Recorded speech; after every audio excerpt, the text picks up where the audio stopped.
Heart rate zone training and rowing. Let's talk about it.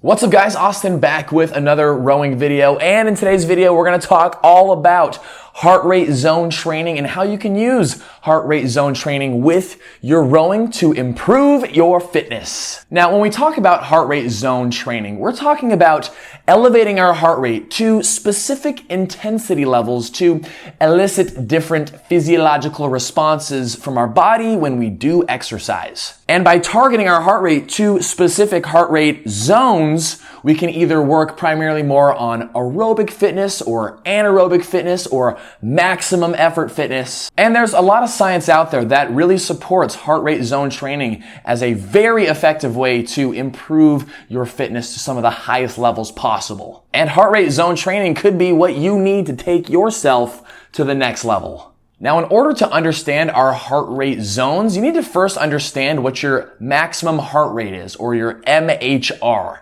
Now, there are a ton of equations out there to help you determine your maximum heart rate, but a very common one people use is a simple formula, 220 minus your age. Gives you kind of a rough estimate of what your maximum heart rate might be. But there are other equations out there that seem to be a little bit more accurate, that don't require too much extra math. And the equation that I like to use is the Tanaka equation. Break out your phone calculator, because you're going to need it for this one. Or, simple pen and paper might do too. But the formula is 208 minus your age multiplied by 0.7. Now, remember your PEMDAS, right? Parentheses first.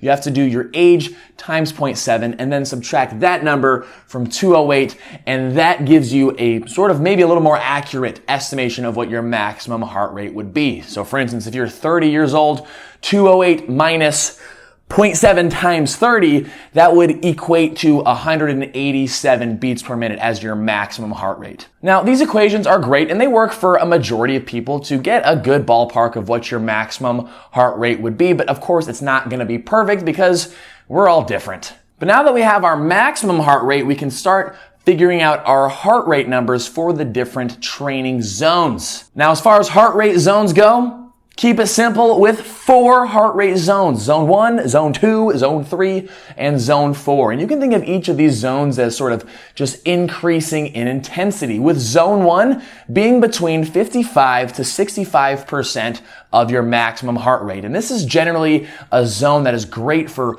warming up and cooling down. It's super comfortable and relaxed, but you're getting yourself into sort of this exercise mode. Whereas Zone 2, between 65 and 75% of your maximum heart rate, this is where, you start to breathe a little bit more. It should be a fairly comfortable pace where if you were either running or rowing next to someone, for instance, you would be able to maintain a conversation with them, but you would definitely notice an increase in your breathing. Whereas when we start getting into Zone 3, things start to heat up, things get a little more intense, and you start to feel more of that uncomfortable, challenging effort where between 75 and 85% of your maximum heart rate, if you were rowing next to someone and trying to talk with them, it would be more sort of in like broken sentences with breaths in between every, kind of a few words. Whereas Zone 4 is taking things to sort of near maximal intensity, between 85 and 95% of your max heart rate. Whereas if you were rowing next to someone, you would be only able to say things in maybe 2 or 3 words at a time.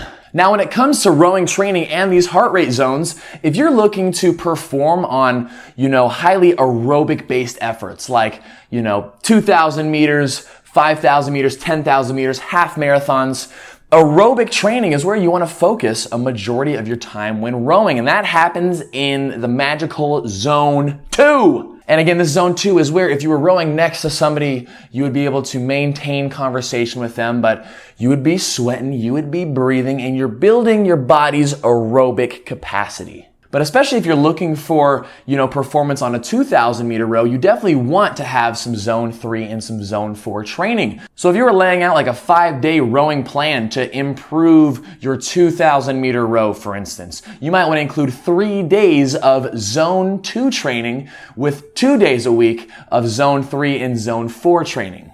Those zone 2 days focusing on more long duration, steady efforts, whereas you might have a day that's a more medium distance focused around zone 3 and then a zone 4 high intensity shorter workout to finish off the week. Whereas if you're training to perform more on shorter duration sprints and things like, 500 meter efforts, 200 meter efforts, 100 meter efforts, even things like 1,000 meter efforts, these shorter duration efforts, you want to focus more of your training in those last 2 zones of 3 and 4. But when it comes to achieving these heart rates as we row, you can't think of going into each zone as just increasing your stroke rate, because we know that rowing isn't necessarily about the up and down speed as it is more about the efficiency and power that you bring to each stroke. And if you're pushing against your rower, driving each stroke harder and harder, that's going to elevate your heart rate to those higher zones without necessarily bringing up your stroke rate through the roof. For instance, if you tried hard enough, you could get yourself to a zone 4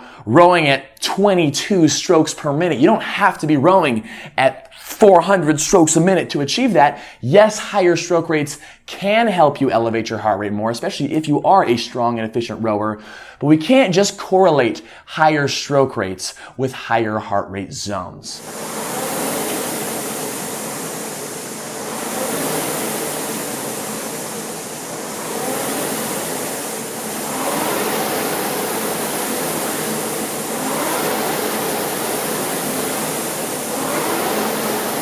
And this just takes practice and practicing your rowing form, your efficiency, and just getting in good meters on the machine. So this was just a general breakdown of how using heart rate zones can be applied to your rowing. But if you guys want to learn more about this kind of stuff, let me know down in the comments below, and I'm happy to make more videos covering heart rate training. Shoot, we might even make a workout program revolving around heart rate training.